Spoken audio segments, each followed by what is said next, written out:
Bienvenue à toutes, bienvenue à tous, mesdames et messieurs, shalom à tous les élus du royaume de Dieu et à tous les fils et toutes les filles de ma mère.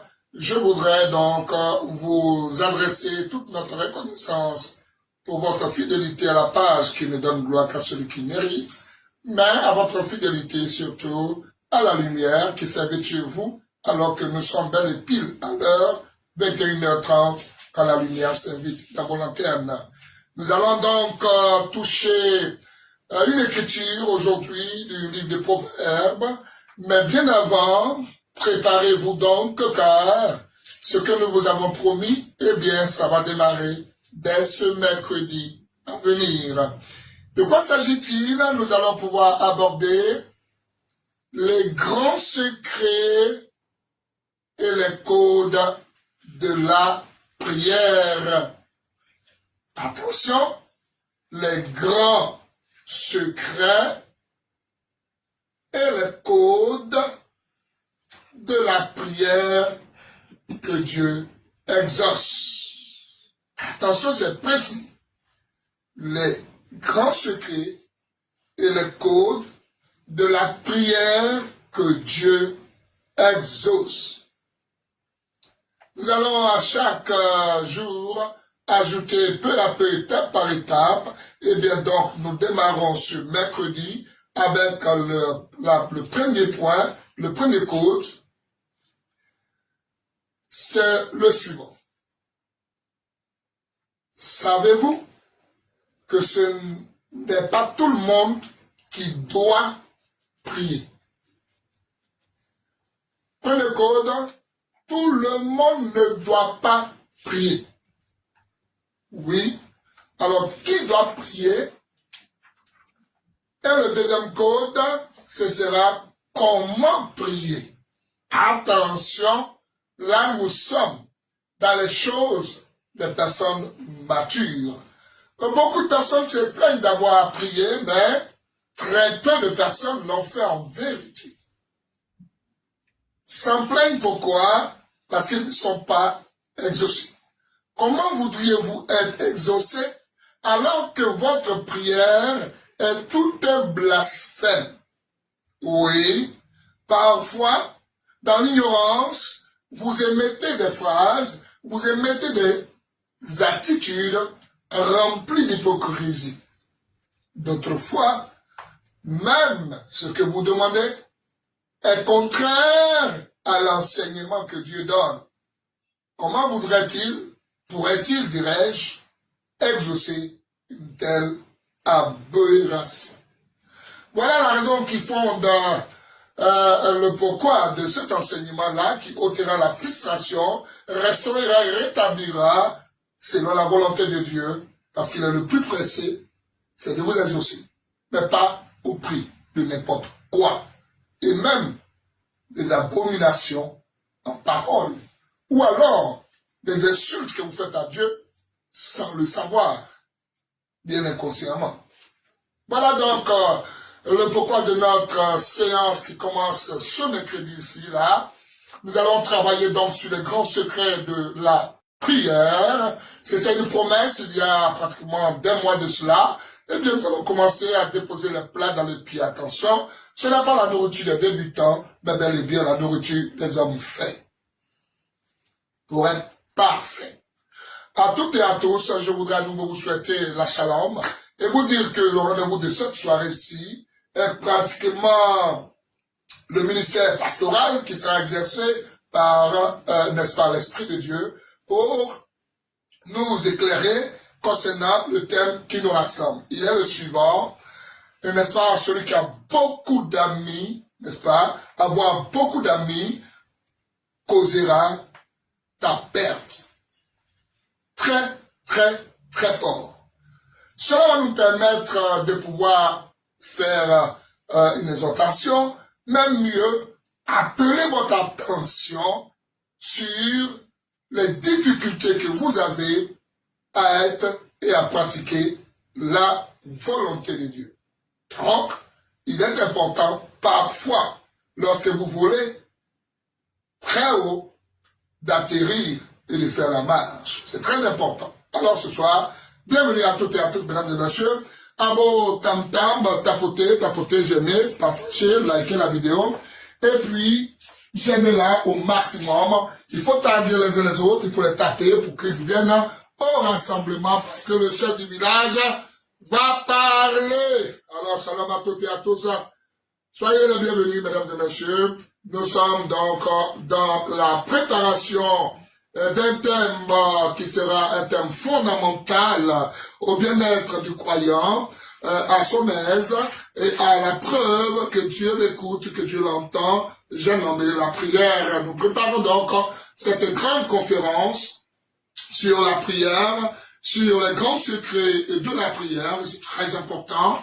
Ce sera donc une conférence et ça pourrait nous prendre tout le mois de août parce que je crois qu'il est bon d'enseigner, mais aussi il est bon de pouvoir observer, mettre en pratique afin d'obtenir non seulement l'exaucement, mais d'en être peu frustré.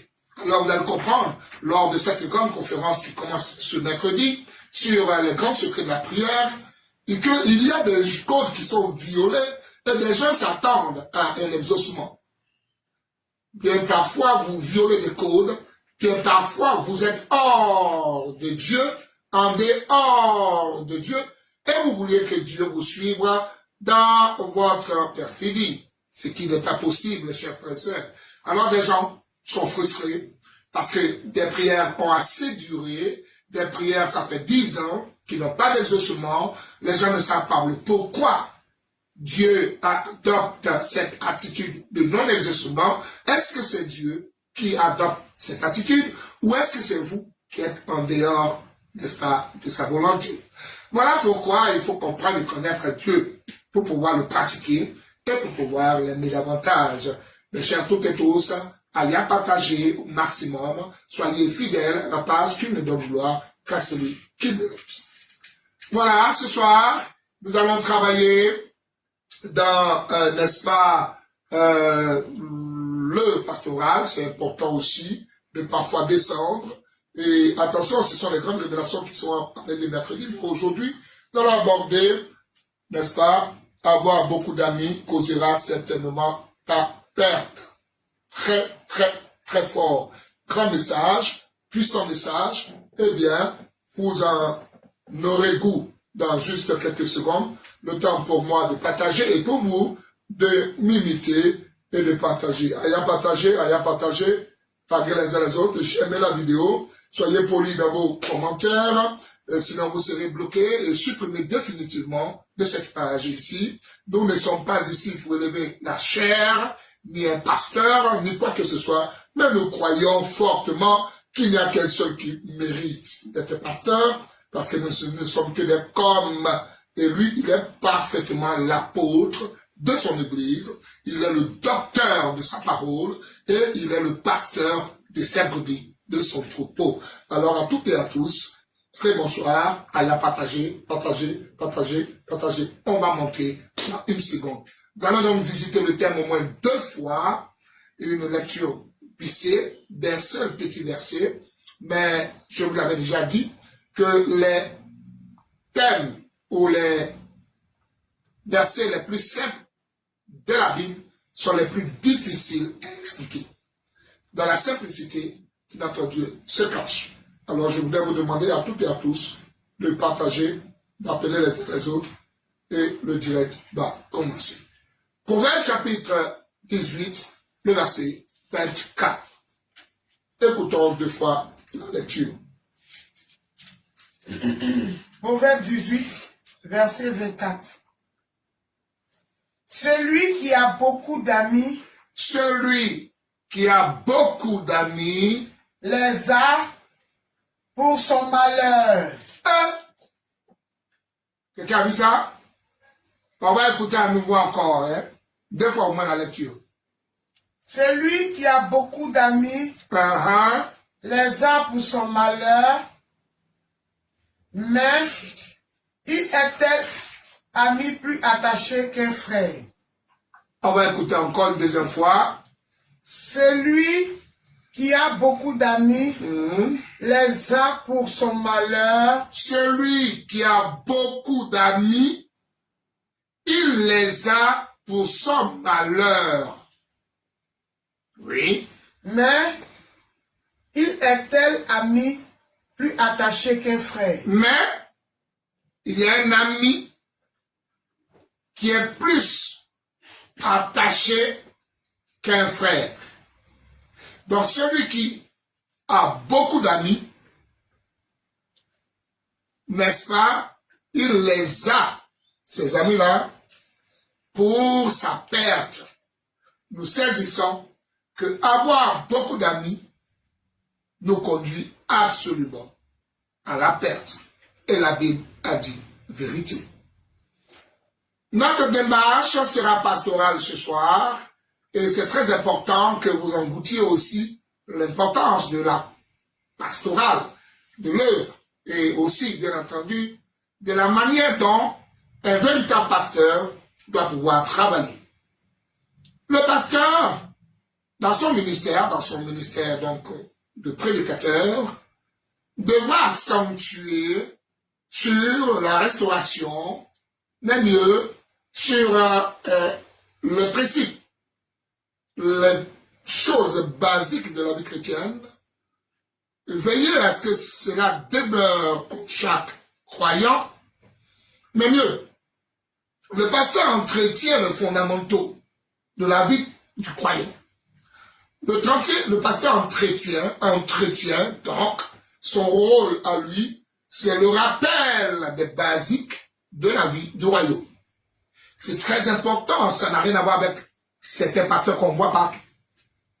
Mais le pasteur de Saintes Écritures des Éphésiens 5, Éphésiens 4, 11, il fait, c'est tout un répétiteur. Ouais. Il est donc le répétiteur de l'apôtre. Parce que celui qui pose les fondements, c'est ça l'apostolat. Mais celui qui fait le suivi, le rappel, de manière à ce que, après avoir parlé des principes de la vie chrétienne, après avoir installé, établi et bâti les basiques, les fondamentaux de la marche d'un véritable converti, le pasteur devra en faire le rappel très souvent. Et ceci, c'est l'entretien de veiller à ce que la brebis qu'il entretient demeure dans le chemin. D'où la pastorale a une importance capitale. C'est donc la mémoire de la relation entre nous et notre Dieu, et de manière à être exaucé justement, mais protégé surtout parce que nous demeurons à l'abri du Très-Haut grâce au travail pastoral. D'où l'importance, chers frères et tous, d'en avoir désir, mais mieux de rester dans la tranche pastorale. Allons donc tutoyer cette grande et puissante œuvre, celle de la patience, celle du suivi, celle de l'arroseur et le mémorable, la mémoire, donc le rappeleur, et le suiveur des brebis. Celui-là donc, c'est le pasteur. Et cette œuvre-là vous sera présentée alors pas comme les autres fois. Car parfois, vous avez donc l'intervention en qualité apostolique et beaucoup plus souvent comme un docteur. Mais ce soir, nous allons nous prêter au service pastoral. Alors écoutez attentivement parce que cela est primordial à votre épanouissement en tant qu'enfant de Dieu, mais mieux à votre bénédiction certaine. Voyez-vous, nous avons écouté la lecture d'un texte, d'un verset. Et d'ailleurs, je vais vous inviter à réécouter à nouveau ce que nous allons manger. Et je vais vous présenter cela, mais de façon pastorale. Je précise bien. Donc ne vous attendez pas au ministère des docteurs ce soir, ni au ministère d'apôtre. Mais ce soir, comme un père, comme un bien-aimé, comme un frère, je serai pour vous votre exhortateur, grâce à l'œuvre de l'Esprit, entre la main duquel je me remets. Ma prière, c'est l'ouverture de vos cœurs et que vous receviez la grâce à vos oreilles et aussi la facilité, donc l'observation et la pratique des Saintes Écritures. Proverbe chapitre 18, le verset 24. Bon appétit en tout cas en notre compagnie et surtout, excellente digestion. Proverbe 18, verset 24. Celui qui a beaucoup d'amis, celui qui a beaucoup d'amis, les a pour son malheur. Il les a pour son propre malheur. Celui qui a beaucoup d'amis, il les a pour son propre malheur. Celui qui a beaucoup d'amis, il les a pour son propre malheur. Mais il est tel ami plus attaché qu'un frère. Il y a un ami, quand tu l'as, il est plus attaché à toi, plus qu'un frère. Waouh! Le meilleur ami. Mes chers frères et sœurs, aujourd'hui votre pasteur va, par la grâce de l'Esprit de Dieu, s'adresser à vos cœurs, à vos âmes et donc à votre foi. Vous savez, dans le passage qu'on a lu, 3 choses se dégagent. D'abord, la première chose qui se dégage, c'est qu'on s'adresse à toi qui est derrière cette caméra. C'est à toi que la Bible donne conseil. La Bible, c'est la pensée, la parole de Dieu. Et Dieu est le fondateur de la vie. Dieu est la source de la vie sur la terre. Notre Dieu est le relationnel avec l'homme, mais surtout, il est le meilleur en tout. Et donc, il est toujours vérité.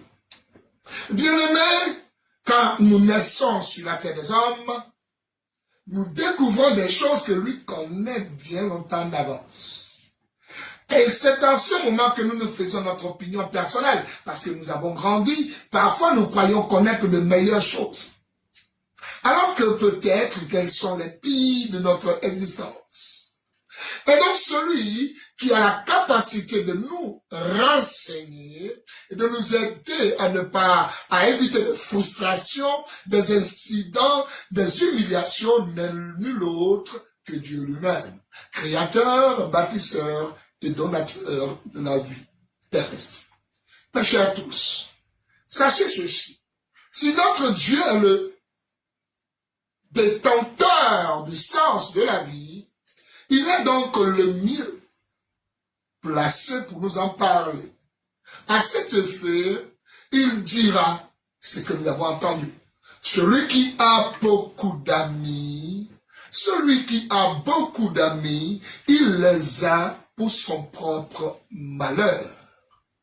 Et oui, parole de notre Dieu, il ne ment jamais. Il ne peut mentir car il n'est pas un homme pour mentir, ni même un fils d'homme.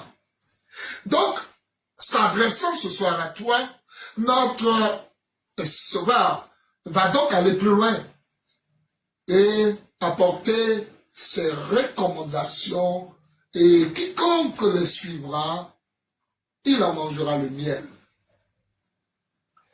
Et donc, à toi, ce conseil, cette recommandation est faite ce soir.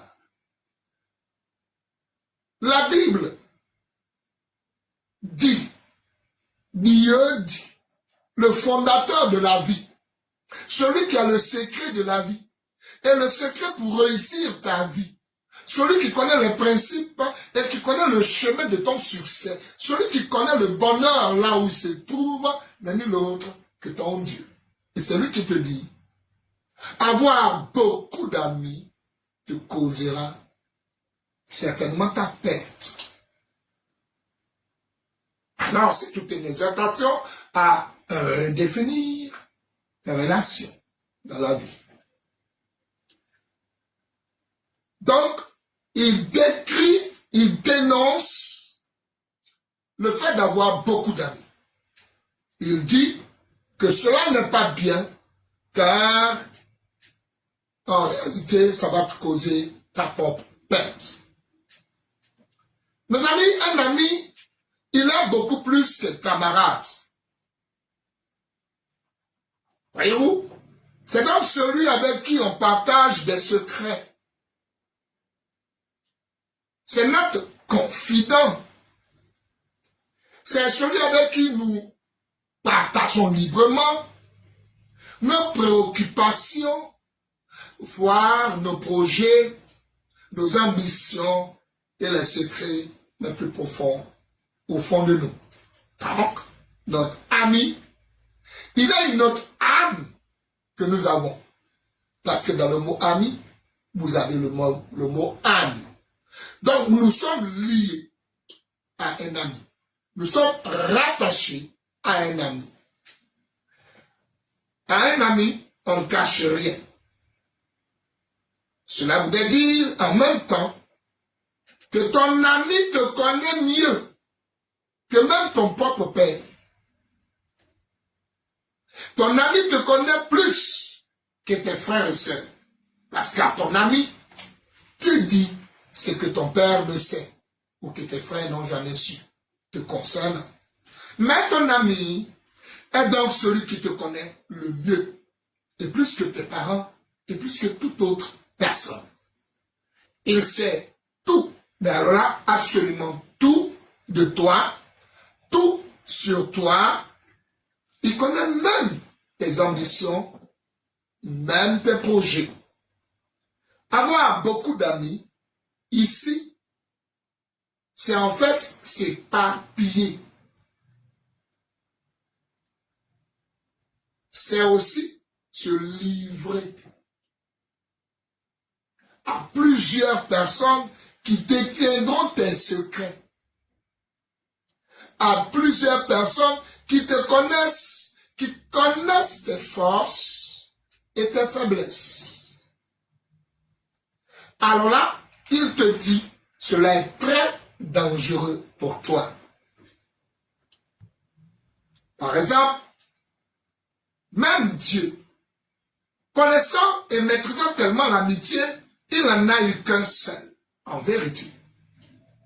Ésaïe va nous le dire, au chapitre 41, en son verset 8. Et là, nous verrons que Dieu a eu aussi Abraham pour ami. Abraham était l'ami de Dieu. Dieu n'en avait pas aussi nombreux. Dieu n'en avait pas de plus grand et en nombre. Mais Dieu a eu aussi son ami. Et son ami d'ailleurs, on nous en parle. Écoutons Ésaïe 41, le verset 8, qui va définir un peu ce que je viens d'affirmer. Ésaïe 41, verset 8. Mais toi, Israël, mon serviteur, Jacob, que j'ai choisi, race d'Abraham, que j'ai aimé. Voyez-vous, il y a l'amour dans l'amitié. N'est-ce pas? Le verset 9. Verset 9. Toi que j'ai pris aux extrémités de la terre et que j'ai appelé d'une contrée lointaine, à qui j'ai dit, tu es mon serviteur, je te choisis et ne te rejette point. Ça va? Très bien. Dans Jacques 2, 23, on donne des explications. Vous voyez qu'il y a l'amour dans l'amitié. Ça veut dire que Dieu est en train de nous dire que la base de l'amitié, c'est le vrai amour. Parfois, on va remarquer, j'en parlerai, que tout ce qui est appelé amitié ne l'est en vérité point. On en reviendra. Dans Jacques 2, 23, qu'est-ce qui nous est présenté? Jacques chapitre 2, verset 23. Ainsi s'accomplit ce que dit l'Écriture. Abraham crut à Dieu. Abraham, qui va devenir l'ami de Dieu. Pourquoi Abraham deviendra-t-il l'ami de Dieu? Suivez-moi bien. Pourquoi Abraham n'était pas le premier homme, n'était pas le 10e homme, mais Abraham est celui qui deviendra l'ami de Dieu. Donc, Dieu n'avait pas beaucoup d'amis. Il a choisi un ami. Les amis, ça se choisit. Les amis, ça se choisit. Mais ça se choisit par rapport à des principes, par rapport à certains critères. Si vous n'avez pas redéfini vos critères d'amitié, vous allez tomber dans les critères des autres. Parce qu'un ami, ça ne s'accepte pas, mais ça se choisit personnellement. Écoutons le pourquoi. Parce qu'on répète, ainsi s'accomplit ce que dit l'Écriture. Abraham crut à Dieu. Abraham crut à Dieu. Et cela lui fut imputé à justice. À justice. Et donc, vous avez vu, son amour pour Dieu, sa fidélité à Dieu, lui a causé d'être déclaré juste devant Dieu. Écoutons. Et il fut appelé ami de Dieu. Amen. Acclamons le Seigneur.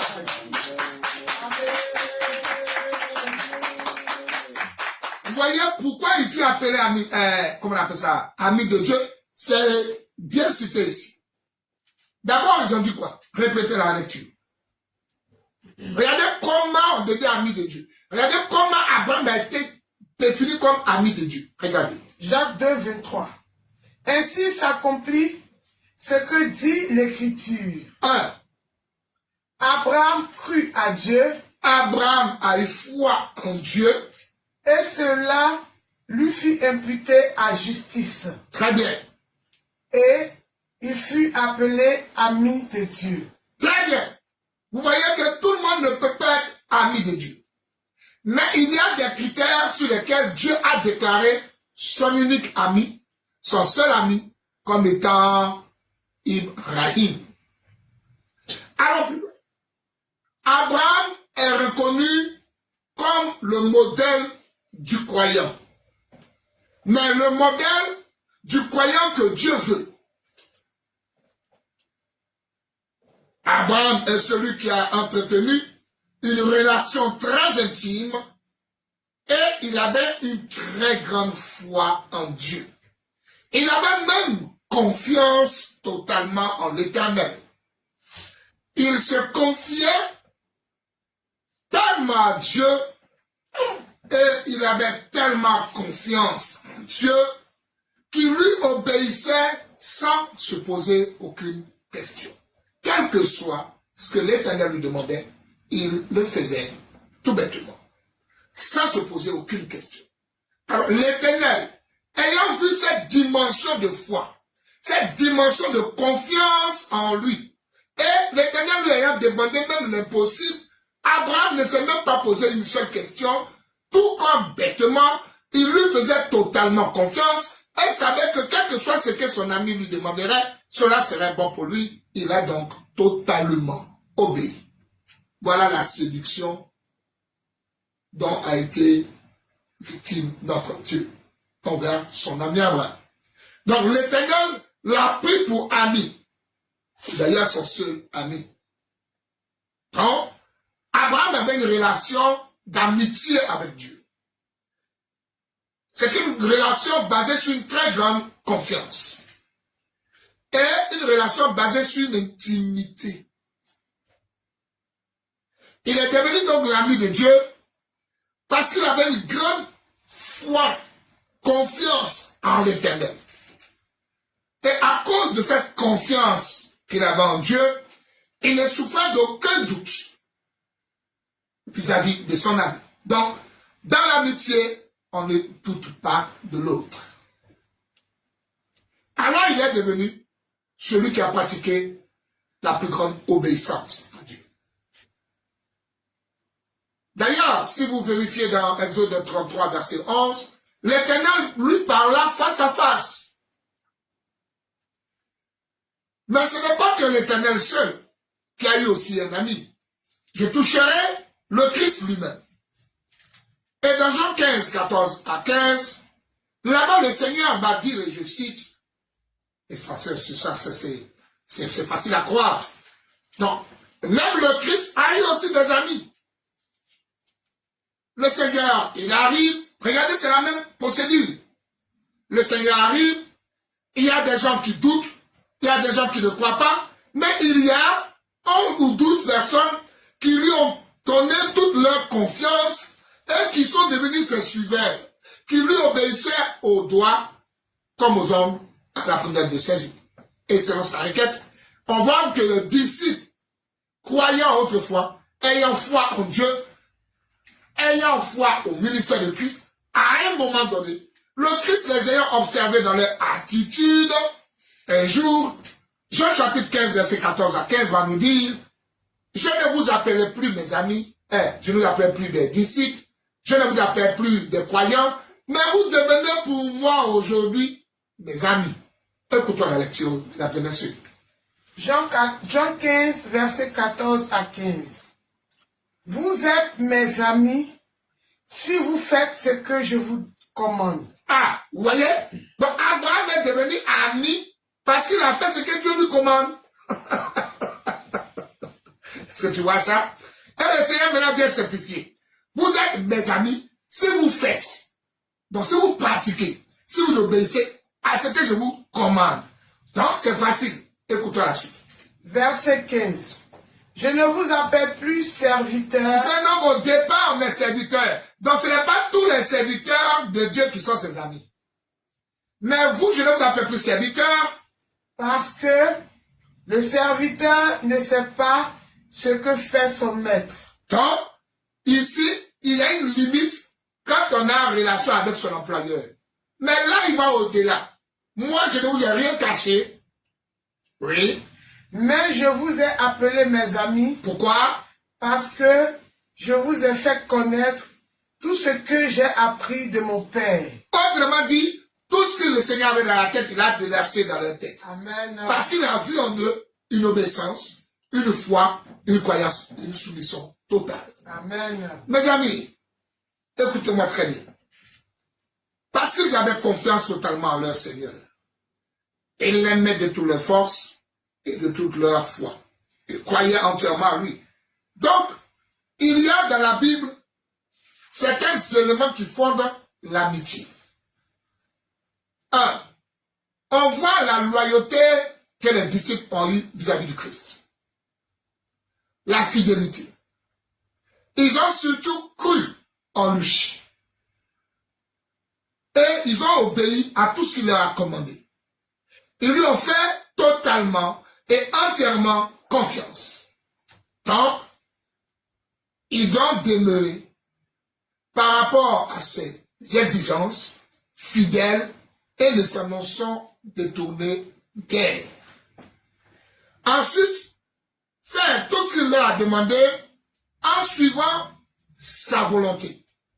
Donc, il se mettait totalement et sans condition à son service. Mes amis, écoutez, Proverbe 17, 17 dit que l'ami il aime en tout temps.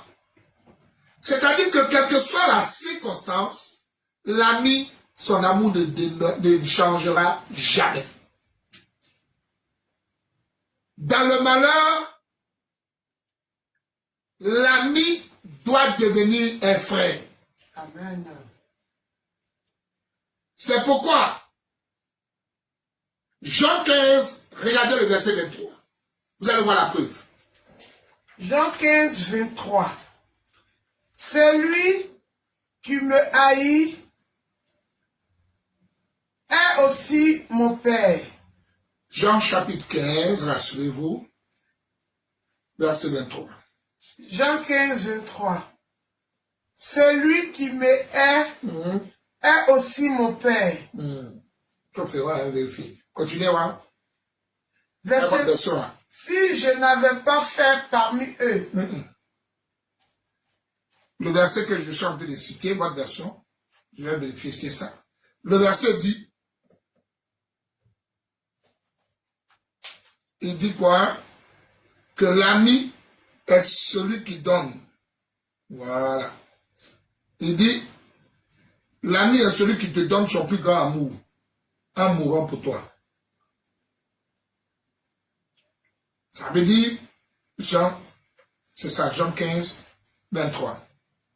Donc, c'est-à-dire qu'un vrai ami donne son plus grand amour pour son ami. Il donne sa vie pour son ami. Il n'y a pas plus grand amour que de donner sa vie pour son ami. Vous voyez, c'est cela le verset dit. C'est le verset 13 chez vous. Vérifiez. Jean 15, 13. Il n'y a pas de plus grand amour. Il n'y a pas, puisque l'amitié est basée sur l'amour, il n'y a pas de plus grand amour que de donner sa vie pour ses amis. Ah, avez-vous compris ça? Donc, l'amour consiste au sacrifice pour l'autre. C'est-à-dire qu'il faut comprendre ici que l'amitié est présentée comme un don. Que l'amitié est présentée comme un don très précieux et un vrai ami a l'esprit du sacrifice. Un véritable ami est fidèle. C'est celui qui va te soutenir dans les épreuves, mais qui ne t'abandonnera jamais. La troisième vérité qui se dégage, c'est qu'il doit entre vous avoir la vérité, la loyauté, la sincérité et ne jamais trahir. Voyez que c'est tout à fait l'exemple de David et de Jonathan, qui ont été des vrais amis, qui sont allés au-delà de la camaraderie, mais qui sont allés au-delà même de la confidence, mais à ne point garder des secrets l'un envers l'autre. Donc, il y avait un lien, mais un lien très fort. Il y avait donc un lien, mais surtout il y avait la loyauté, la fidélité qui les unissait. Mes chers tous, dans l'amitié, chacun doit protéger l'autre. Dans la vraie amitié, vous protégez votre ami contre les malheurs qui peuvent lui arriver, qui peuvent l'atteindre. Quand vous êtes un véritable ami, vous ne devez pas trahir.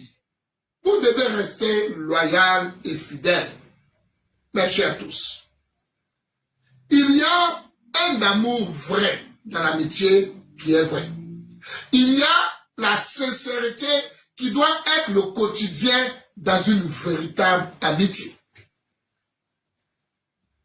Une vraie amitié et un vrai ami, il n'est pas hypocrite. Et il ne peut jamais vous trahir. Dans chaque épreuve, il partagera les douleurs que vous vivez avec vous. Il partagera vos souffrances et vous les traverserez ensemble. Vous pleurerez ensemble et plus tard, vous rirez ensemble. Vous danserez ensemble et personne sur la terre ne peut vous diviser. On ne peut pas accepter qu'on nous monte contre notre ami. Il faut rester fidèle à son amitié envers son frère. Fidèle, mais mieux, il faut respecter toujours et demeurer loyal envers son ami. Ton ami ne doit pas et ne peut et ne doit jamais t'abandonner. La vraie amitié n'est pas basée donc sur un intérêt personnel.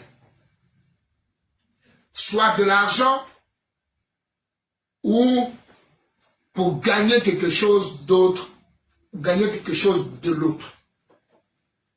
L'ami en tout temps est vrai.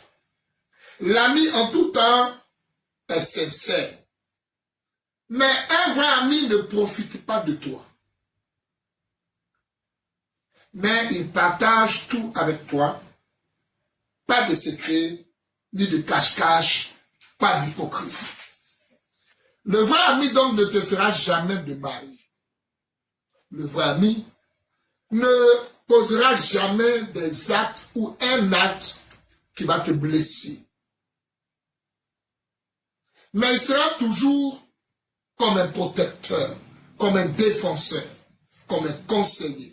Mieux, le vrai ami te dira toujours la vérité, quel que soit ce qui peut arriver. Parce que la vraie amitié doit être basée sur la vérité.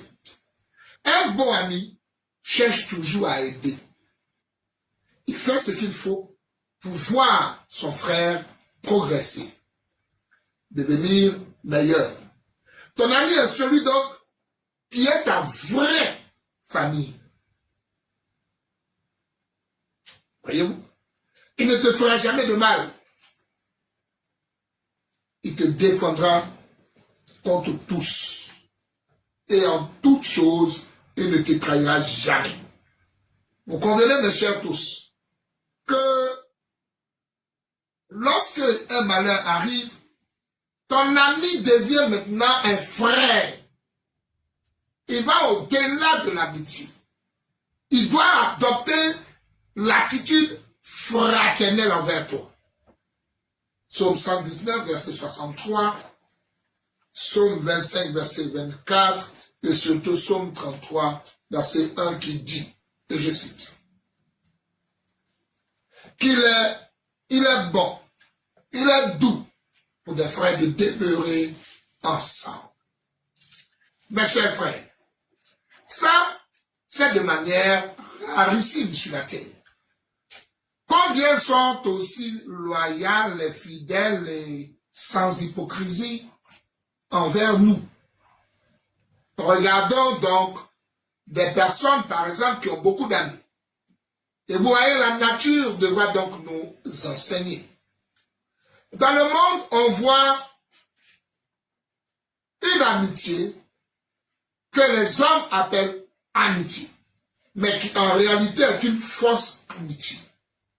Il y en a par exemple 3 sortes d'amitié. Quand vous regardez dans votre environnement, quand vous regardez autour de vous, quand vous regardez dans vos propres amitiés aujourd'hui, vous allez en dessiner 3 sortes. Vous allez avoir une première amitié qu'on appelle l'amitié qui vous est utile. Ensuite, vous aurez l'amitié du plaisir. Puis enfin, vous aurez l'amitié de la vertu ou l'amitié du bien. C'est quoi la première amitié qu'on constate aujourd'hui? Elle s'appelle l'amitié utile. L'amitié utile, comme vous l'entendez par son mot utile, c'est une amitié qui n'est pas vraie, mais c'est une amitié de profit. C'est une amitié qui est fondée sur un intérêt particulier qu'on recherche chez l'autre. On s'en approche, on fait des cadeaux qui ne viennent pas de nos cœurs. Ceci pour obtenir un rapprochement en vue d'un intérêt qu'on vise tirer de lui. Mes chers frères, mes chères sœurs, on veut donc obtenir quelque chose. Dans l'amitié utile, on remarque qu'on recherche un avantage chez l'autre. On a donc un intérêt caché. On vient donc dans ce genre de relation amitié, amicale, pour bénéficier donc d'un service ou de bénéficier de quelque chose, une aide par exemple, un travail, un poste, de l'argent ou les honneurs parce qu'on est ami à un tel. Vous voyez que c'est une amitié qui est utile, mais par intérêt. L'autre est capable de nous donner de l'argent, voilà pourquoi nous nous accrochons. Celui-ci est capable de nous donner un poste, de nous trouver du travail. Si je deviens son ami, il m'aidera facilement. C'est une amitié fausse. Ce n'est pas la vraie amitié, mais c'est 48% des formes d'amitié qu'on trouve dans ce monde. Ce sont donc des amitiés par intérêt. Ce sont donc des amitiés utiles par rapport à un intérêt personnel. C'est donc des amitiés, n'est-ce pas, par profit. Ou des amitiés de profit. Sauf que, il vous faut une très profonde observation pour en déceler la chose cachée. Please, Kuki Elisha Aka, sois salué depuis ta position. Que Dieu te bénisse. Aya, partagez, partagez, partagez, partagez au maximum. Voilà donc la première amitié, l'amitié par intérêt, l'amitié pour un poste, l'amitié pour le travail, l'amitié pour obtenir de l'argent de la personne ou pour avoir des honneurs parce qu'il est mon ami. Voyez-vous qu'il y a un profit, il y a un avantage, il y a une aide, il y a quelque chose qui nous revient à cause de l'amitié établie avec un tel ou un autre. Donc ça, c'est une amitié, mais c'est une amitié fausse. Parce que elle est basée sur un intérêt. Mais la personne qui vient faire l'amitié avec vous, pour la personne, c'est une amitié utile. D'où l'appellation amitié utile. Ce n'est pas la vraie amitié. C'est une amitié qui est utile à celui qui vient vers vous. Mais ne vous dira pas, je suis venu pour un intérêt parce que j'ai besoin de travail. Il cherchera à gagner une partie de votre cœur et après posera le pourquoi de sa venue en réalité sous la forme d'une aide que vous devez lui apporter. Un cher tous, cela c'est de l'hypocrisie. Nous le dénonçons et nous le condamnons avec la ferme énergie. Amen. Ce n'est donc pas une vraie amitié. À toutes celles et à tous ceux qui sont dans une telle relation, vive, faut quitter. Ça veut dire que la personne ne s'est pas livrée au total à vous, mais la personne va vous utiliser pour un gain personnel. Deuxième sorte d'amitié, vous avez l'amitié de plaisir. L'amitié de plaisir est une amitié fondée sur le plaisir du passé de temps ensemble. Je répète, l'amitié de plaisir, c'est une amitié qui est basée, fondée sur le plaisir de passer du temps ensemble avec vous. Vous êtes très causant, vous êtes intéressant, vous permettez à la personne en tout cas d'attendre quelque chose, ou bien de passer du temps, ou alors vous permettez à la personne de vous satisfaire dans le temps. Ça peut être des choses basées sur le sexe, ça peut être des choses basées, on va en parler. De toutes les façons, le plaisir du temps, c'est-à-dire arriver dans cette amitié, l'objectif devient pour passer du temps ensemble, n'est-ce pas? Soit c'est l'amitié du sexe, c'est ça l'amitié du plaisir. La personne veut de vous aucune amitié vraie, mais le socle, le motif, la base, non, je suis venu, en tout cas, je te vois dans le quartier, tu me plais, je vais être ton ami. Regardez comment il procède. Son objectif n'est pas d'être ton ami. Son objectif, c'est de coucher avec toi. Donc, c'est une amitié, n'est-ce pas, du plaisir. Et finalement, quand vous tomberez dans le piège, c'est après que vous comprendrez en réalité que jamais il n'était venu pour une amitié.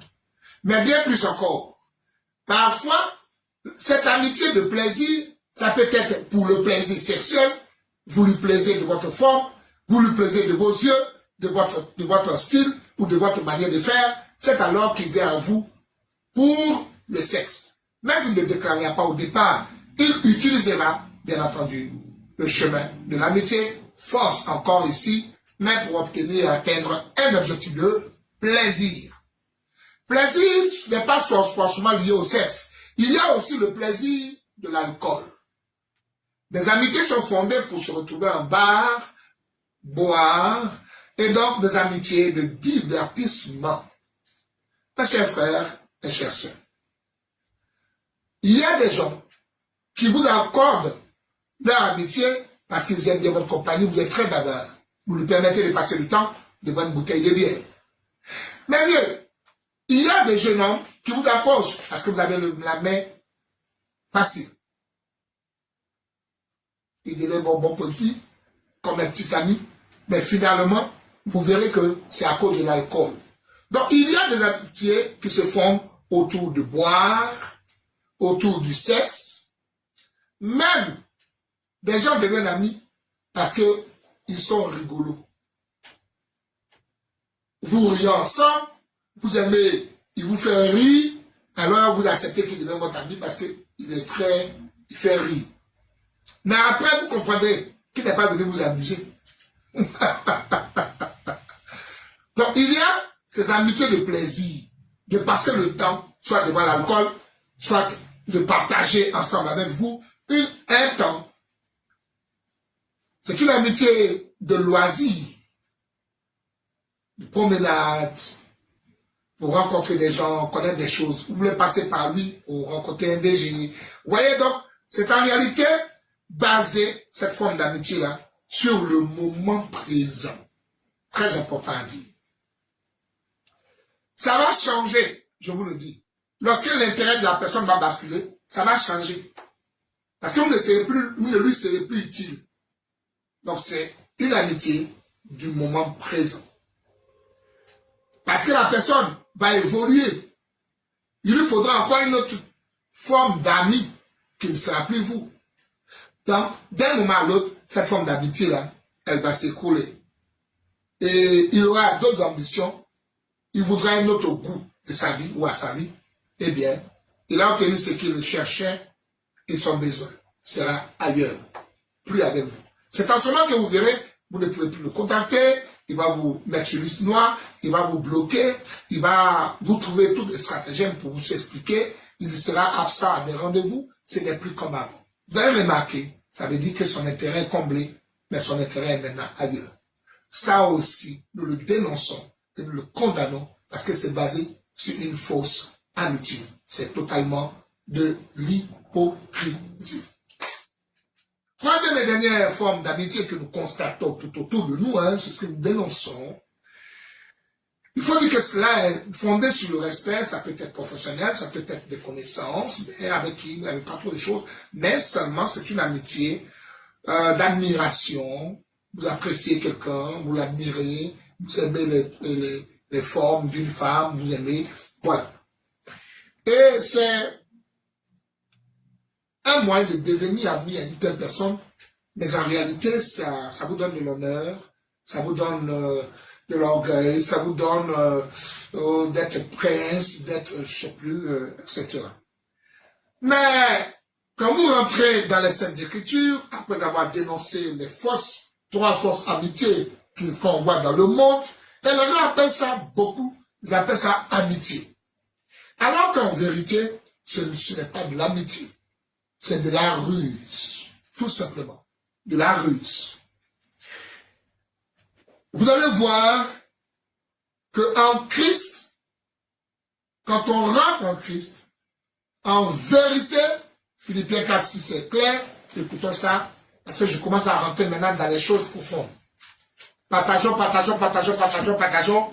Allons-y, je commence à rentrer dans les choses profondes. Écoutez.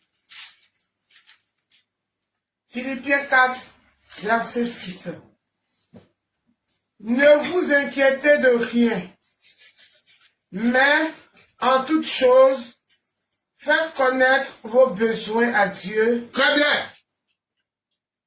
Faites connaître vos besoins là à Dieu. Ensuite, Par des prières et des supplications, avec des actions de grâce. Amen. Amen. Le vrai ami doit être Dieu. Amen. Je vais y arriver.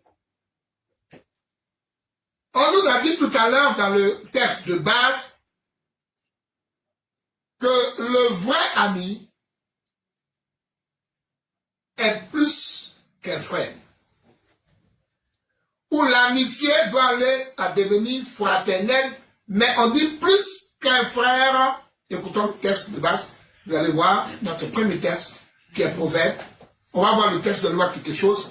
Je vais casser la baraque ici. Écoutez-moi bien, je reste tout à fait pasteur ce soir. Écoutons. Proverbe 18, verset 24. Celui qui a beaucoup d'amis Celui qui a beaucoup d'amis, les a pour son malheur. je m'apprête à bouger dans ce sens. Écoutez. Mais il est tel ami plus attaché qu'un frère. Donc, il y a un ami qui vaut plus même qu'un frère. Donc, on parle de l'amitié jusqu'à la fraternité, mais on dit il y a un qui est plus que ça. Écoutez cette révélation.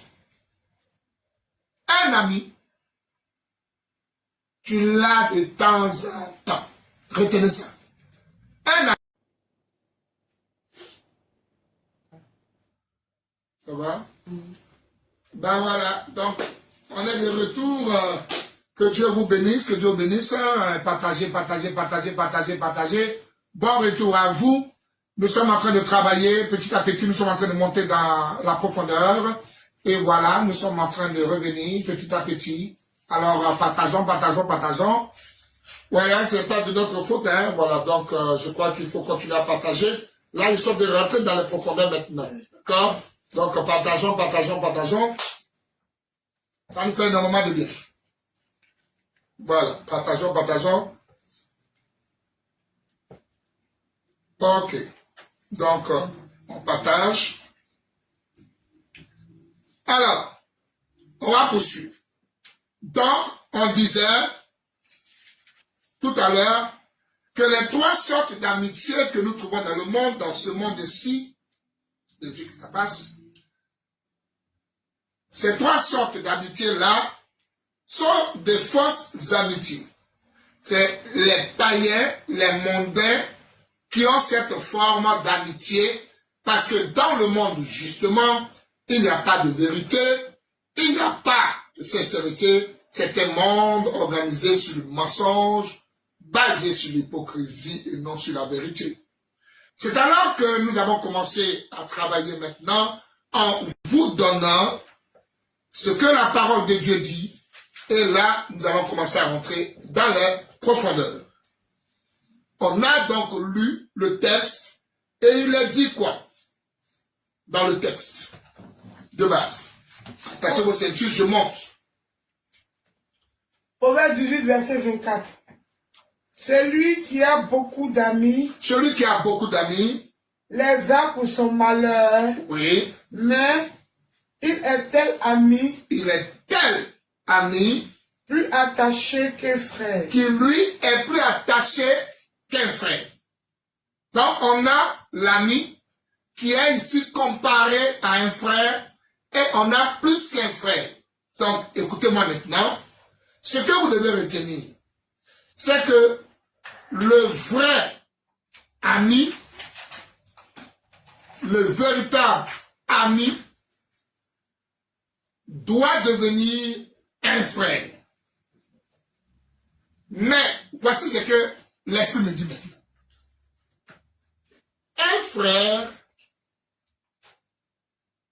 selon le texte, il est plus qu'un ami. Donc on nous parle d'un ami, ensuite on parle de frère et on parle de plus que frère. Alors vous devez comprendre en tant qu'enfant de Dieu qu'un ami, vous l'avez à côté de vous. Dis Amen avec moi. Amen. Un frère, vous l'avez aussi à côté de vous. Amen. Mais plus qu'un frère, vous l'avez en vous. Amen. Amen. Alléluia, alléluia, alléluia, alléluia, alléluia. Donc on saisit que le frère, lui, il est tout le temps à tes côtés. L'ami sera aussi à tes côtés. Mais plus qu'un frère, plus qu'un ami, ça parle du Seigneur. Amen. Et donc, plus qu'un frère, lui, n'est plus à côté, mais il est en toi. Il est en vous. Quand tu as beaucoup d'amis, on nous dit, cela causera ton malheur. Maintenant, je dépose les deux pieds dans le plat. On dit, beaucoup d'amis te causera ta perte. Donc, selon cette écriture, quand tu as beaucoup d'amis, c'est pour ton malheur. Selon cette écriture. Donc, avoir beaucoup d'amis égale, selon la Bible, ta perte ou ton malheur. C'est clair. Pourquoi? Parce que tu seras exposé, puisque toute ta personne, tu la confies à ton ami. Et donc, avoir beaucoup d'amis veut dire que beaucoup en savent sur toi. Amen. Bien. Et donc, toute ta personne sera connue de tous. Tout ce monde d'amis te connaît. Ils ont tous et chacun des secrets. Ils savent tout sur toi. Ils connaissent tes forces et ils connaissent tes faiblesses. Voyez-vous, mes chers amis, que c'est dangereux même pour toi. Et si tu comptes sur eux, tu seras déçu. Parce qu'en ce moment, ou au moment où toi tu auras besoin d'eux, eux ils ont aussi leur intérêt ailleurs. Bien entendu. Donc, leur intérêt, ce n'est pas toi. D'accord? Alors, dans ton besoin, tu ne seras pas leur priorité. Ils ne vont pas te privilégier, mais plutôt leur avantage qui va passer d'abord. Le risque, c'est qu'à tout moment, avoir beaucoup d'amis pourra te décevoir. Ces hommes-là, ces femmes-là, ces jeunes-là vont finir par te décevoir. Écoutez. Mieux. Tout ce que tu vas leur dire, tout ce que tu vas leur confier, d'un moment à l'autre, tu attendras ça au bout du village, au bout de la ville. Ça sortira forcément un jour. Ton image sera salie. Tout le monde connaît tes faiblesses. Tu es en danger. Tout le monde sait tout sur toi. J'explique ici, avoir beaucoup d'amis te causera le malheur. Donc, ça t'expose. Ça pourrait gâter ton nom parce que chacun va raconter tout ce qu'il sait et n'importe quoi sur ce que tu leur as raconté, ce que tu leur as confié. Et ce n'est pas sûr que tout ce monde-là soit prêt à mourir avec toi, pour toi et avec toi. Tout cela, ce monde d'amis que tu appelles tes amis, ils ne vont jamais garder ce que tu vas dire, ce que tu vas raconter, mais un jour, tu auras honte et tu vas regretter. Parce que tout le monde saura ce que tu leur as confié. Non seulement tout le monde saura tout de toi, tout le monde connaîtra tes forces et tes faiblesses, mais mieux, ce que tu leur auras confié sur tes parents sera mis dehors un jour ou l'autre. Ce que tu leur as confié de qui que tu sois, un jour ou l'autre, si une mésentente entre vous, sera exposé ailleurs. Donc, mieux. Cela est sûr que ton nom va se salir dans le quartier, dans la ville. Mais pourquoi? Parce que tout simplement, tout le monde n'a pas la maîtrise de soi et ce n'est pas tout le monde qui est capable de conserver un secret. Mais ce n'est pas tout le monde qui est capable de garder ce qu'on leur confie. Donc, voyez-vous que nous expliquons, avoir beaucoup d'amis te causera ta perte. Nous sommes en train de donner le risque de disperser les secrets d'une personne. Mais mieux de se confier en tout à des gens mieux, à des personnes qui ne sont pas capables de conserver, parce qu'il y a des petits quiproquos entre vous, ils sont prêts à te livrer et à raconter tes confidences. Tout le monde va se moquer de toi. Tu paraîtras ridicule, comme un idiot d'ailleurs. Lorsque les gens te verront, ils se moqueront de toi. Alors, ce qu'il faut comprendre, c'est que ici, il y a deux parties d'amitié, dans l'amitié. On dit, plus qu'un ami, plus qu'un frère, c'est la personne du Seigneur qui doit être ton ami. Ton ami sera toujours à côté de toi, en toi, avec toi. Il sera là. Mais dis-moi, avant de te donner le miel, est-ce que tu es sûr que tu peux trouver un ami qui va suivre ce dont nous avons parlé ce soir totalement? Ça, c'est très très rare pour en trouver un. Ne fût-ce qu'un seul. Parce que les circonstances d'amitié varient parfois et ont beaucoup de piment. Maintenant, ce qu'on te conseille dans ce passage, c'est que tu as besoin, non pas d'un ami, mais de plus qu'un ami, plus qu'un frère.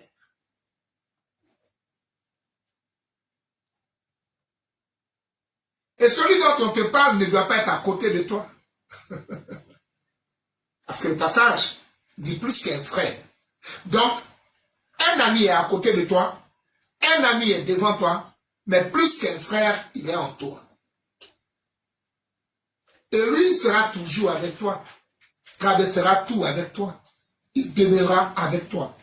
Le Seigneur donc est ce véritable ami-là, dont a besoin un vrai enfant de Dieu. Que d'avoir des gens qui vont te trahir, lui ne te trahira jamais. Non seulement il ne te décevra jamais, mais il est fidèle, il est juste, il est vérité, et il est en toi et demeure avec toi. Il traversera tout avec toi, il souffrira avec toi, il te relèvera et en lui aucun brin d'hypocrisie. Fidèle à sa parole, il ne change pas. Et le reste, conforme à ses engagements vis-à-vis de toi, mais il demeure celui qui ne te trompera jamais, qui sera vrai, qui sera sincère et sera ton véritable et fidèle ami. Beaucoup d'amis ont dit ça va causer ta perte. Retirons maintenant salut des bagages. Amen. Pourquoi beaucoup d'amis causera ta perte? Parce que d'abord, beaucoup d'amis risquent de t'entraîner dans leur goût de la vie.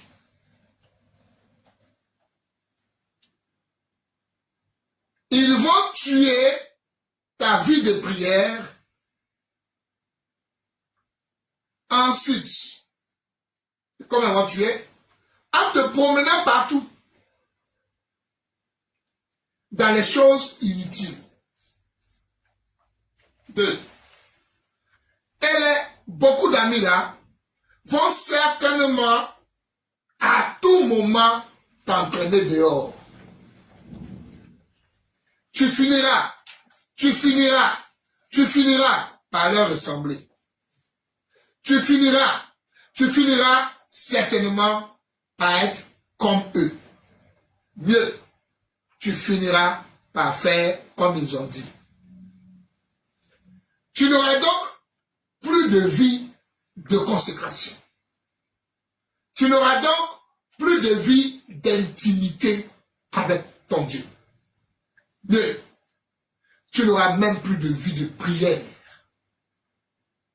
Mieux, avoir beaucoup d'amis, c'est aller entrer dans la tentation permanente.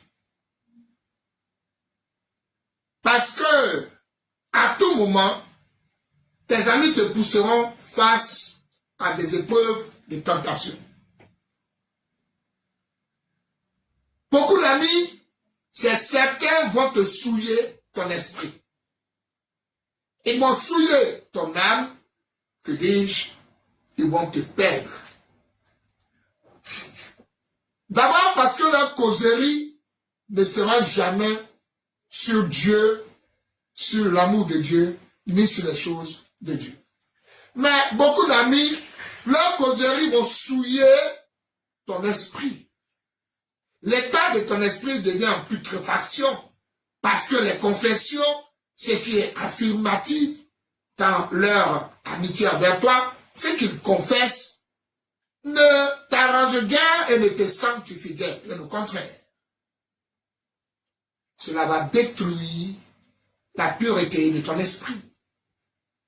Satan va les utiliser. Mesdames et messieurs, Satan, leur maître, va les utiliser à sa guise contre toi et pour te détruire, empoisonner ton esprit, t'établir même dans la tentation permanente. Mieux, le rôle de cette masse d'amitié va donc être une influence sur toi. Cette masse d'amis va donc changer ta vision de la vie. Parce qu'afin de te répéter d'une manière ou d'une autre, tu comprendras finalement qu'ils ont raison par rapport à toi puisqu'ils sont plusieurs. Nous expliquons comment avoir beaucoup d'amis causera ta perte. Il y aura donc un changement de vision de la vie. Et tu risques de redevenir païen. Mieux, ils vont semer même le doute en toi et l'amour du monde. Tu vas commencer à faire des choses sales que tu n'as jamais prévu faire. Tu vas même pécher contre Dieu, comme eux justement. Tu vas retrouver, ou même je vais dire ça comme ça, avoir beaucoup d'amis, tu vas te retrouver dans les critiques. Parce que c'est ça votre amitié. Parler des autres, alors qu'ils ne sont pas là, critiquer les uns et les autres. Nous expliquons comment ça va te causer la perte. Donc, avoir beaucoup d'amis t'expose à être un critiqueur, à être quelqu'un qui s'établira désormais dans les critiques et dans les divisions. Te voilà, en tant qu'enfant de Dieu au milieu de beaucoup d'amis, en train de te retrouver dans le querelle, le blasphème. Parce que figurez-vous, on est tous passés par là. On n'est pas toujours d'accord entre amis. Mes chers frères, c'est cette masse d'amis va insister pour que tu les écoutes, va insister pour que tu fasses comme ils veulent, va insister pour que tu essaies. Cela va te pousser à faire des choses, etc., etc., etc. Mes frères et sœurs, beaucoup d'amis donnent une pression qui va te transformer en quelqu'un d'autre. Les amis, tu sais, ils aiment toujours les jeux. Les amis, tu sais, vont finalement détruire non seulement ta vie, ta relation avec Dieu, mais ils vont détruire tes qualités que Dieu appréciait. Et non seulement tu deviendras quelqu'un d'autre, mais tu vas jouer à des jeux dangereux qui les amusent. Mais très dangereux pour ta vie de croyant. Tu seras même parfois poussé à voir comme eux. À voir quoi? À voir la vie comme ils le disent. Comme eux. Et tu finiras par les écouter et par faire ce qu'ils te disent. La Bible dit, qu'y a-t-il entre les ténèbres et la lumière? Comment pouvez-vous répondre à cette question alors que je suis allègrement en train d'aller dans la fin? Dites-moi, comment un vrai chrétien, je n'ai pas dit quelqu'un qui va à l'église, répondre à la question. Comment un vrai chrétien peut-il être ami à un païen? Je répète. Qu'y a-t-il entre les ténèbres et la lumière? Donc la question c'est qu'est-ce qu'il y a? Qu'est-ce qu'il peut avoir? Quel est le lien? Or nous parlons d'amitié. Qu'y a-t-il entre les ténèbres et le monde? Et revenez me dire comment vous allez réussir à être ami à un païen. Ça veut dire tout simplement que vous êtes un faux chrétien. Pourquoi? Suivez-moi bien. Je répète. Venez m'expliquer comment vous, là, vous êtes capable de faire mentir la Bible en devenant ami à un païen. Regardez, observez. Lorsque tu deviens réellement chrétien, je n'ai pas dit quand tu vas à l'église. Lorsque tu deviens réellement chrétien, en vérité, devenir chrétien, se convertir veut dire changer de vision. Amen. De la vie. Non seulement tu changes de vision de la vie, tu ne peux plus voir la vie comme avant. C'est ça la conversion. Paul dit c'est une transformation de tes pensées. Donc, le deuxième point, c'est que tes pensées sont transformées. Que dis-je? Renouvelées. Dès lors, où la vraie conversion, c'est le changement de mentalité, le changement de vision de ce qu'est la vie et le changement de la façon de vivre. Tes pensées changent, la manière de te comporter change, la façon de te conduire dans la société change. Tu deviens toute une nouvelle créature. Tu ne vois donc plus comme avant. Tu ne peux plus faire comme avant. Tu ne fais plus comme les autres font. Mieux.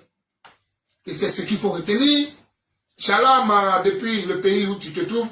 Koussoukabel. Sois salué depuis là-bas. Que la main de l'Éternel, mon Dieu, demeure sur toi là-bas. Tu dois finir par retenir ceci. Non seulement quand tu es réellement converti, c'est carrément impossible d'avoir une amitié avec un païen. J'en démontre. Puisque devenir un vrai chrétien, c'est d'abord abandonner cette façon de vivre que tu avais au quotidien. Mieux, ta vision des choses change. Tu ne vois plus la vie comme hier, comme avant. Tu ne cours plus derrière des choses, mais parce que tu les comprends comme inutiles. Mais tu recherches désormais ta priorité, le royaume de Dieu. Amen. Ensuite, ton système de pensée change. Tu ne crois plus à ce que tes parents t'avaient dit, tes amis te disaient, mais tu crois en Christ et en la parole de Dieu. Ta foi, désormais, n'est plus en toi, mais ton espérance et ta confiance sont appuyées et basées sur le Seigneur. Dès lors, tu changes de manière de faire, tu changes de façon de penser, tu changes ta façon de marcher. Il y a des choses systématiquement que tu arrêtes. Il y a des choses automatiquement dans lesquelles tu ne peux plus te retrouver. Mes chers frères et chers sœurs, en un mot, tu fuis le monde. Si tu es chrétien, tu fuis le monde. Si tu es réellement confondu et converti, tu fuis la manière dont les païens vivent, tu fuis ça. Maintenant, comment tu vas établir l'amitié avec quelqu'un qui est toujours là-bas, alors que tu veux enfuir toute présence mondaine? Le païen, lui, il est encore dans le monde. Eh bien, sa vie, c'est le monde. Son système de pensée reste le monde. Sa conception de la vie est mondaine. Il est toujours inspiré, poussé par Satan. Il est d'ailleurs possédé. et il vit selon le monde. Ses pensées sont mondaines. Sa vision de la vie est mondaine. Sa mentalité est païenne. Il regarde selon ce que la télévision dit. Il suit selon la coutume le dit. Et comment pourrais-tu être ami, pas camarade, ami à une telle personne? Je me pose la question. De quoi allez-vous parler? Comment votre amitié serait-elle possible? Lui, il est soumis à des démons. Lui, il est inspiré par Satan. Lui, il suit le système du diable. Lui, il suit le code et les principes de vie de Satan. Toi, tu suis le royaume de Dieu. Comment allez-vous faire une amitié? Parce qu'il apprécie la vie selon la vision du monde. Comment vous devenez amis? Alors même que la vraie conversion vous sépare.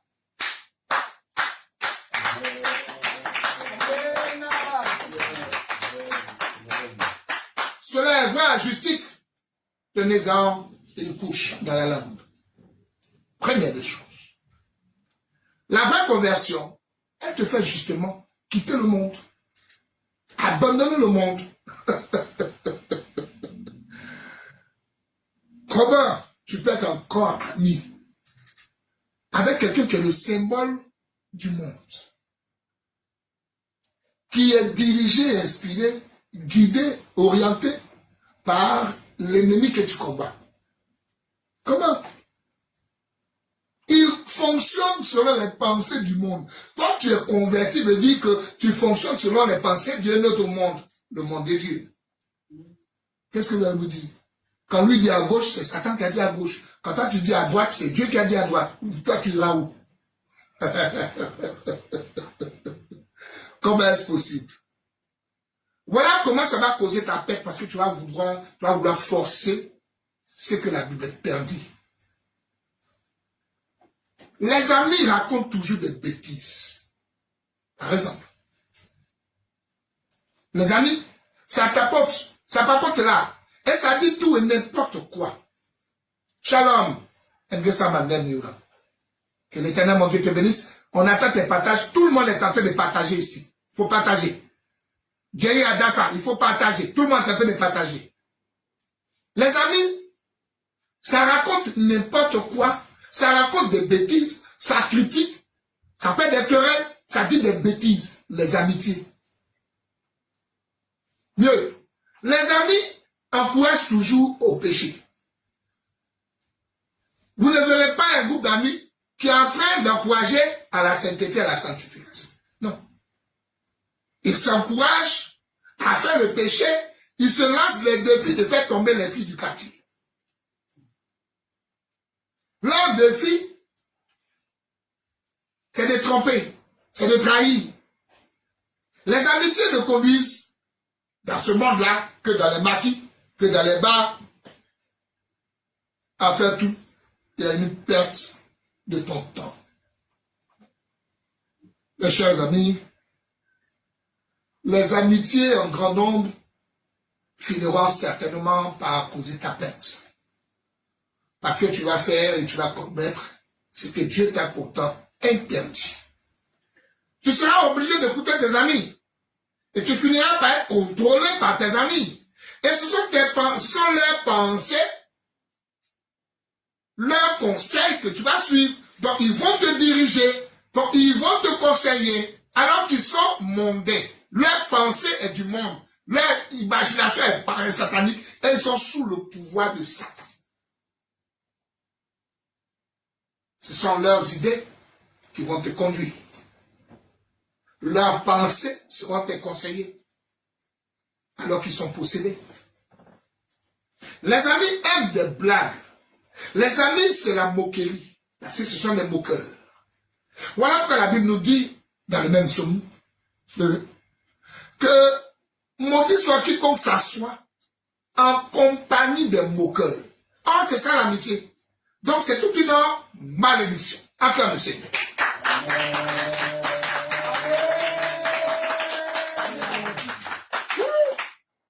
nous on a vu des amitiés. Et je vais vous faire une confidence. Les amis sont très souvent, le groupe d'amis, les amis sont très souvent impolis. Je vous le confirme. Les amis sont très souvent impolis. Ils vont parfois te pousser à la rébellion contre ton père. Ils vont parfois te pousser à la rébellion contre le droit d'aînesse de tes frères. Les conseils que tes amis vont te donner, ce ne sera jamais de te soumettre. Mais ils te diront que tu es un grand garçon, ce n'est pas eux qui vont faire ta vie. Le grand nombre d'amitié te détruira. Parce que le groupe d'amis ou le grand nombre d'amitiés, pendant que les choses sont sérieuses, eux, ils s'amusent. Et tous les amusent. Parce que leur amitié pour eux, c'est un passe-temps, tout simplement. Bois, ça c'est bien dit. Ils définissent l'amitié comme un passe-temps. Donc leur amitié, c'est de te ramener dans les maquis, dans les boîtes de nuit, dans les femmes, dans les garçons. Et ils n'en craignent pas Dieu, ils vont te mettre dans l'infidélité. Tu auras la nature des démons, tout simplement, à leur propre image et selon leur propre ressemblance. Voilà ce que offre l'amitié. Et tu vas être maintenant dans le mensonge. Mes amis, écoutez-moi attentivement. Beaucoup d'amis vont te rebeller contre ton père, contre ton frère, contre ta mère, contre tes frères et sœurs. Tu deviendras donc un rebelle. Mais un rebelle non seulement ta propre famille, mais aussi un rebelle vis-à-vis de Dieu. Parfois, tu blasphémeras sur les choses sacrées de Dieu. Parce que c'est leur avis. Et tu seras assis en compagnie des moqueurs, chose que la Bible interdit. Les amis vont te déconcentrer dans la vie. Bien écoutez. Beaucoup d'amis, ça va te déconcentrer dans ta vie. Tu deviendras certainement quelqu'un de très distrait. Certainement, tu échoueras à tes études parce qu'en réalité, tu perds en concentration. Dans tes études, distraction. Dans la vie, distraction. Rien n'est très au sérieux pour toi. Même tes projets, tu ne les feras pas avec concentration. Et ils viendront toujours avec des idées, avec leurs idées, qui ne vont pas te construire. Leur idée ne peut pas te bâtir, mais plutôt te distraire. Ils vont te faire des choses que tu ne faisais pas auparavant. Tu vas faire des choses qui n'étaient même pas dans ton programme pour leur faire plaisir. Mes chers frères et sœurs, regardez, avoir beaucoup d'amis ne nous aide pas à nous organiser dans la vie. Mieux, on ne peut pas être bien rangé en ayant un grand nombre d'amis. Oui, beaucoup d'amis égale beaucoup de problèmes. Je répète, beaucoup d'amis égale beaucoup de problèmes. Tu ne seras jamais quelqu'un de rangé. Tu ne seras jamais quelqu'un d'organisé. Beaucoup d'amis devient pour toi une dispersion. Voilà quelqu'un qui ne sera pas concentré sur un objectif. Mais qui sera dispersé parce que la masse d'amitié, chacun te donnera son avis, tu seras un embrouillé de la vie. Non seulement distrait, mais désorganisé. Quelqu'un qui est éparpillé en tout. Tu ne deviens rien et tu passes ton temps dans des passe-temps. Tu ne vas nulle part. Alors, ils vont t'empêcher de te construire et même de construire ta vie correctement. plus tard, malheureusement, tu n'auras que des yeux pour pleurer. Tu ne regretteras pas. Leur rôle, le grand nombre d'amis, leur rôle, c'est de se promener partout, aller partout, s'amuser, perdre du temps, s'asseoir pour critiquer, s'asseoir pour se quereller, se divertir, faire des amusements, jouer, se distraire, des causeries qui n'apportent rien à ta vie, qui ne construisent pas une personnalité responsable devant, ni plus tard. Mais mieux, voyez-vous, quand même on a beaucoup d'amis, en réalité, c'est pour faire mal aux autres.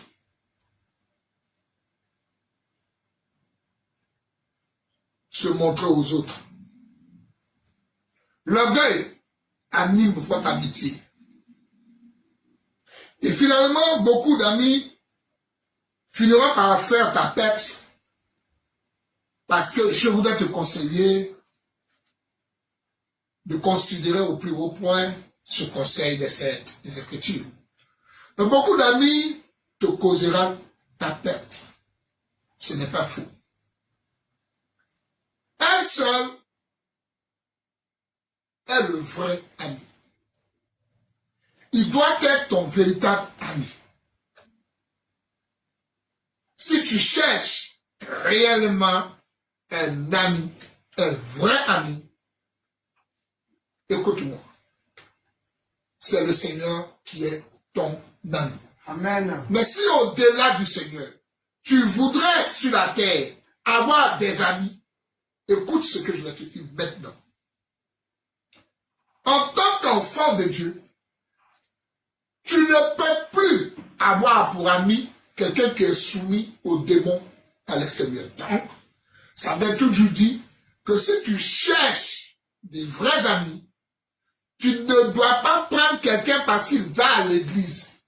C'est-à-dire que la vraie amitié aujourd'hui, si je peux dire ça comme ça, tu dois chercher et trouver une sœur ou un frère qui est vraiment converti, réellement converti. Rassure-toi, avant de marcher avec une sœur, ce n'est pas parce que tu es en Christ, mais il faut que ton frère, ton ami soit aussi en Christ. C'est-à-dire qu'on ne va pas à l'église pour se faire la camaraderie. Lorsque tu veux avoir un véritable ami avec les principes qu'on a déployés ce soir, il faut que ce soit quelqu'un qui craigne Dieu. Ça stoppe les mauvais conseils. Il faudra que ce soit quelqu'un qui soit réellement converti. Je ne dis pas qu'il faut être une église, mais qui pratique la parole de Dieu et qui lui-même est soumis aux Saintes Écritures. Ce qui veut dire, tout simplement, tu es à l'abri de péché contre Dieu. La véritable amitié, c'est tout mon Christ. Mais je n'ai pas dit à l'église, en Christ. Parce qu'aujourd'hui, on a tout et on a n'importe quoi embriémé dans le corps. Sois salué, Evras, Néhémie Kwadjo. Tu es l'avant-dernière, il faut partager. Presque tout le monde a en train de partager ce soir. Il y a partagé. Partage, partage, partage, libère. Aujourd'hui, un enfant de Dieu ne peut avoir d'amis que seulement la personne pour ami, la personne qui a la crainte de Dieu. Parce que dans l'amitié, il y a le conseil. Dans l'amitié, il y a la vie qu'on apporte. Dans l'amitié, il y a la recommandation. Dans l'amitié, il y a l'orientation. Dans l'amitié, il y a la confidence. C'est pourquoi tu devrais d'abord avoir, si tu veux avoir un autre comme ami, par le Seigneur, tu devras te rassurer que c'est quelqu'un de réellement et profondément converti. Quelqu'un qui a une vie sans tâche. Rassure-toi que celle que tu appelles amie soit réellement une vraie chrétienne, réellement convertie. Une sœur qui crée réellement Dieu. Elle te dira jamais sors de la maison. Elle ne te dira jamais, rebelle-toi contre ton père, rebelle-toi contre ton mari. C'est pourquoi tout le monde qui va à l'église ne peut pas s'ériger en ton ami. Bon, j'ai parlé à quelqu'un. Cherche quelqu'un qui est vraiment amoureux du Seigneur. Quelqu'un qui est vraiment tombé amoureux du Seigneur. Si tu veux un ami, il faut savoir que ce n'est pas dans l'église qu'on trouve un ami, mais c'est en Christ qu'on trouve un ami. Parce que dans l'église, aujourd'hui qu'on voit, il y a des voleurs, il y a des escrocs, il y a des menteurs, il y a des gens qui viennent dans le nom de Dieu, mais ne craignent pas Dieu. Donc, on ne peut pas prendre quelqu'un qui fréquente une église pour un ami. On en sera certainement déçu. C'est pourquoi il faut avoir une observation, un œil observateur, et vérifier que la personne là a la crainte de Dieu. Elle-même soit soumise aux Écritures, elle les pratique, elle a la crainte de Dieu, elle aime le Seigneur, elle pratique la parole, elle sera vraie, sincère et vraie avec toi. Donc, on n'est pas amis pour papoter. On n'est pas amis pour se distraire. Quand on est réellement chrétien, on doit comprendre le sens de la conversion. Beaucoup de choses qui sont dans le monde se retrouvent encore dans nos églises. Malheureusement. Mais si quelqu'un est amoureux du Seigneur, si quelqu'un craint Dieu, il y a des choses qu'il n'osera pas.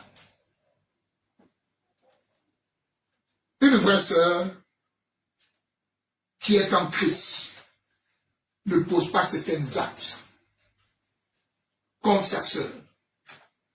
Un vrai frère qui est réellement converti ne pose pas d'actes contre son frère, contre son pasteur, contre la femme de son pasteur. Donc, abandonne ta définition d'amitié parce que tu finiras certainement par être trahi.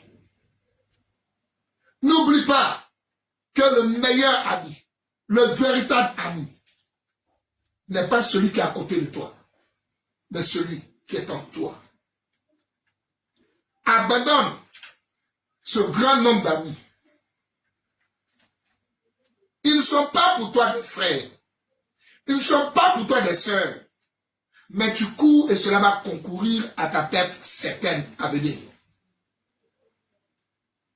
Parce que ils ne se sentent pas vraiment frères à toi. Ils peuvent être là simplement parce que tu as un potentiel dont ils ont besoin de bénéficier. Même en Christ, cette hypocrisie-là se trouve aujourd'hui dans les églises.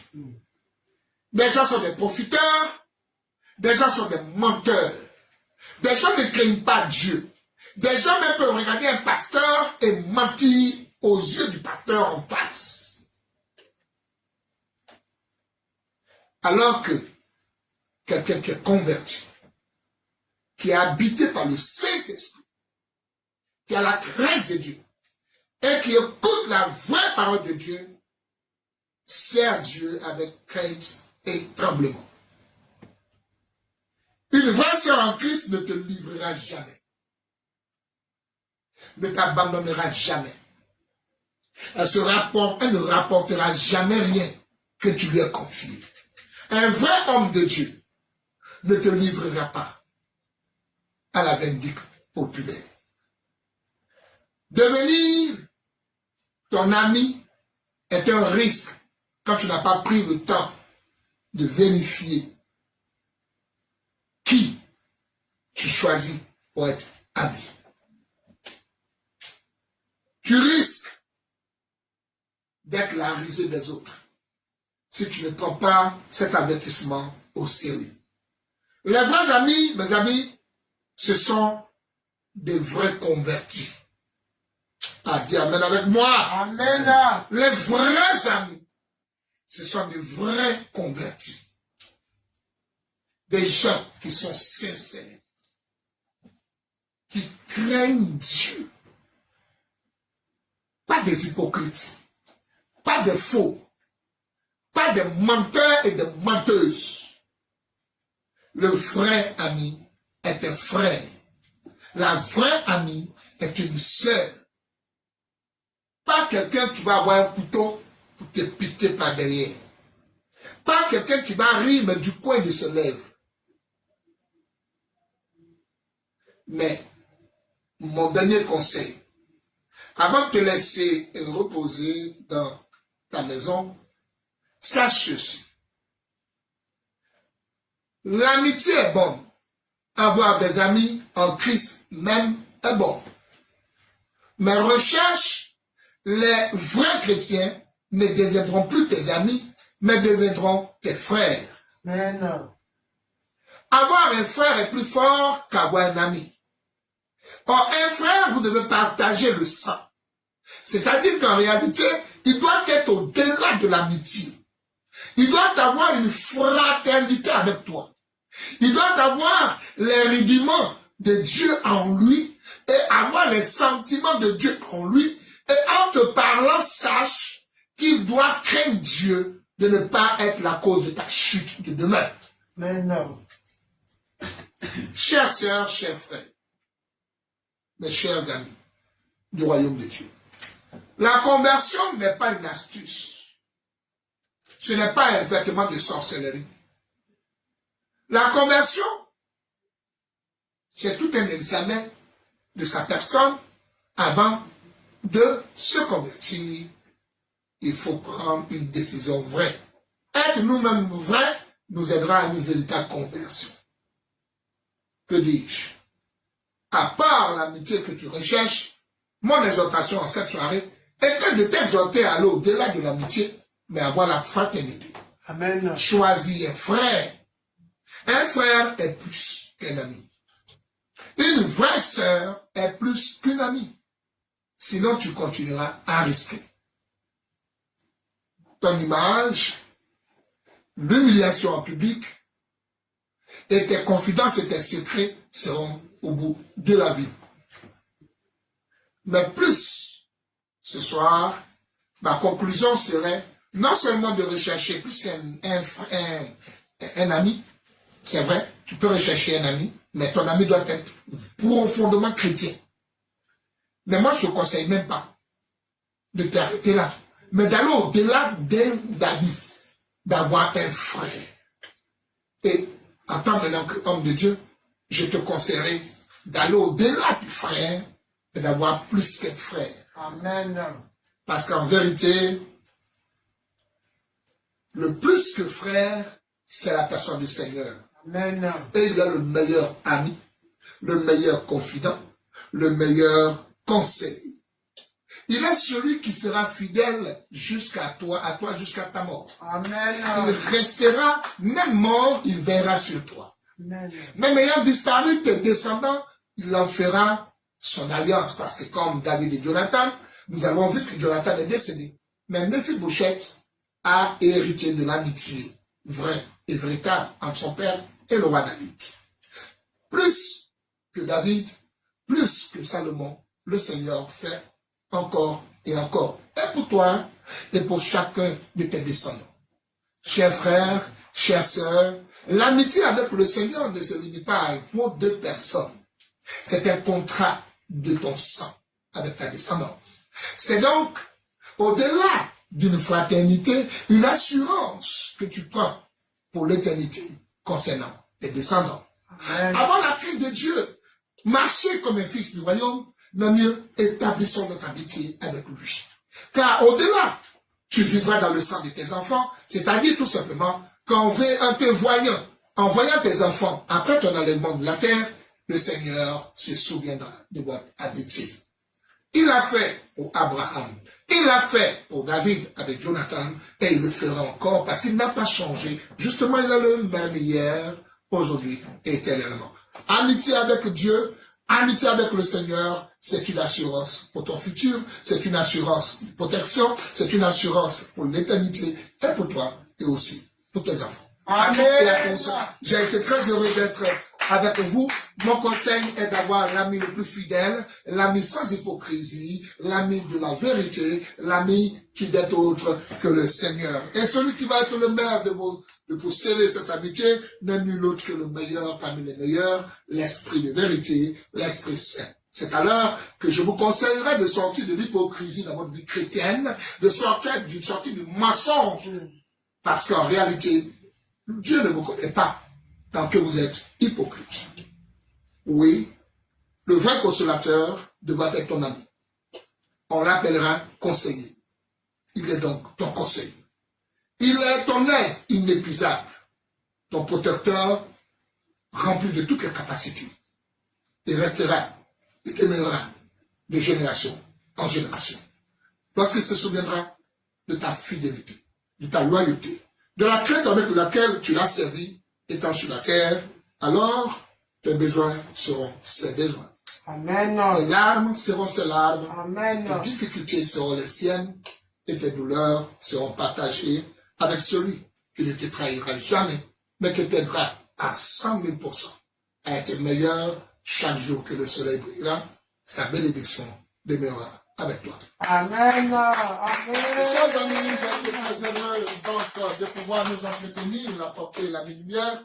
J'ai été ce soir comme un pasteur, j'ai été très heureux d'avoir précisé, n'est-ce pas, la pensée du Seigneur concernant le thème de cette soirée. Je récite: avoir beaucoup d'amis causera certainement ta perte. Et nous sommes rassemblés ce soir. Nous avons écouté les merveilleux conseils, ça a été une belle pause. Et nous repartons de plus belle ce mercredi avec les grands secrets de la prière. Ce mercredi, sur le coup de 21h, sur les deux plateformes, que dis-je, mais vous la voix du rocher, sur laquelle nous sommes en direct. Et puis, n'est-ce pas, Élu TV, vous serez très surpris parce que nous abordons à présent les grands secrets de la prière et ses codes. C'est quoi les codes de la prière? C'est quoi les grands secrets de la prière? Eh bien, tout le mois d'août, certainement, on vous donnera tous les secrets sur la prière que Dieu exauce. Amen. Vous ne serez plus frustrés. Vous n'attendrez plus bêtement des choses qui ne viendront jamais à vous. Vous n'aurez pas une espérance néant dans des choses dans lesquelles Dieu n'est pas. En vérité, ce que nous allons aborder ce mercredi, c'est que, savez-vous, que tout le monde ne doit pas prier. Tout le monde ne doit pas prier. Le savez-vous? C'est sur le coup de 21h. Après cela, le lundi, on va maintenant vous montrer comment prier. Bonsoir. Exactement, nous serons chez vous, chez nous désormais. Alors d'ici là, allez partager, tapotez, likez, j'aime la vidéo. Dieu nous aime. Excellente soirée. Que dis-je? Que la main de l'Éternel et que le chef de l'armée de l'Éternel demeure avec vous et soit le gardien de sa semaine auprès de vos enfants et de tous ceux que vous aimez. Dieu nous aime, gardez la foi, soyez forts. Tout rentrera certainement en ordre. Avec Yeshua, on n'échoue jamais. Amen. Bonsoir. Amen.